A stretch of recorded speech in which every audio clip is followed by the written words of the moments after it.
Rahu and Ketu, despite being Asuras, hold tremendous importance in our scriptures. Their origin and life events must be known to all, and hence we shall discuss them in the future. During the end of the Samudra Manthan, significant events unfolded. To learn about what happened before and after the events that are discussed here, subscribe to our channel and hit the bell icon for instant updates. During the Samudra Manthan, Lord Vishnu beheaded Rahu and Ketu using his powerful Sudarshan Chakra. Since the Amrit had already passed into the throats of the Asuras before the Chakra reached them, their heads remained alive even when detached from their lifeless bodies. As soon as this happened, the Asuras realized that they had been deceived and unleashed their fury upon the Devas, launching a brutal and destructive attack. A fierce battle ensued, with the Asuras suffering heavy casualties. The Devas managed to secure the coveted pot of Amrit and returned to Swarga with their regained treasure. Meanwhile, Shukra, the guru of the Asuras, invoked the Mrita Sanjeevani mantra and brought all the fallen Asuras back to life. The Asuras returned to their kingdom with their king and their guru. Meanwhile, Rahu and Ketu made their way back to the hermitage, accompanied only by their heads. When Rahu and Ketu reached the hermitage, Kashyap and his wives were astonished and disturbed by the sight of the talking heads. Rahu explained the unfortunate chain of events that led to the current plight. Simhika, Rahu's mother, and Danu Devi, Ketu's foster mother, erupted in loud lamentation, while their wives, Simhi and Chitralekha, were overwhelmed with grief. Despite the attempts of Kashyap, Aditi, her sister Diti, and all the others in the family to console them, the grief-stricken women found little solace. Witnessing the anguish suffered by his father and uncle, Rahu's son, Meghahas, was consumed by a raging anger. Kashyap attempted to pacify him by saying that whatever happened was by the will of Lord Vishnu. As soon as he said this, Diti and Danu blamed him for being partial and also blamed Surya and Chandra for what happened with Rahu and Ketu. Meanwhile, Meghas stood resolute and determined. He declared his intention to perform penance to seek Lord Shiva's intervention. Hearing about this, Indra went to Brahaspati Guru, who assured him that the Devas had nothing to worry even if they were restored back to normal, as there are many more Asuras like these to deal with, and two of them getting their bodies back won't really pose such a threat.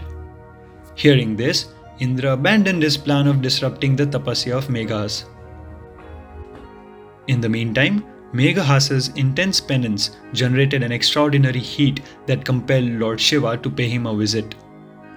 Lord Shiva appeared before Meghahasa and asked him about his deepest desires. With folded hands, he pleaded for the restoration of his father, Rahu, and his uncle Ketu's severed bodies, longing to elevate their suffering caused by Vishnu's actions. Additionally, he requested Lord Shiva to grant them the power surpassing even Surya and Chandra.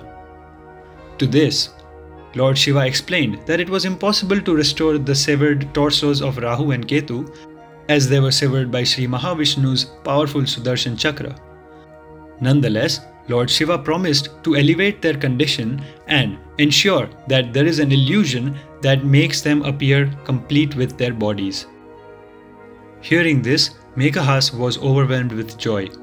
He expressed his gratitude for the divine intervention.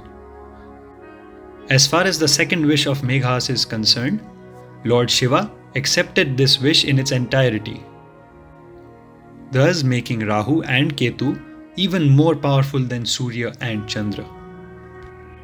Now Meghas couldn't wait to see what happens next.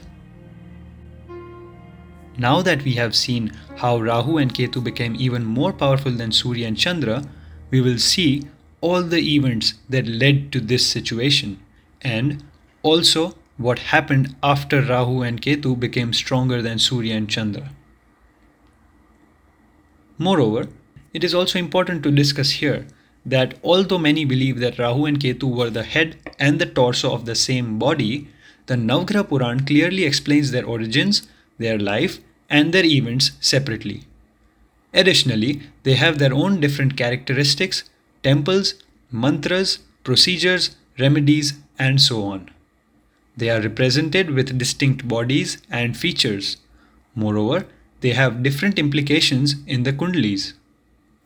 We can comfortably say that they had their own distinct identities from the beginning. Additionally, the Vishnu Dharmottara Puran also mentions that Ketu was a separate identity by himself.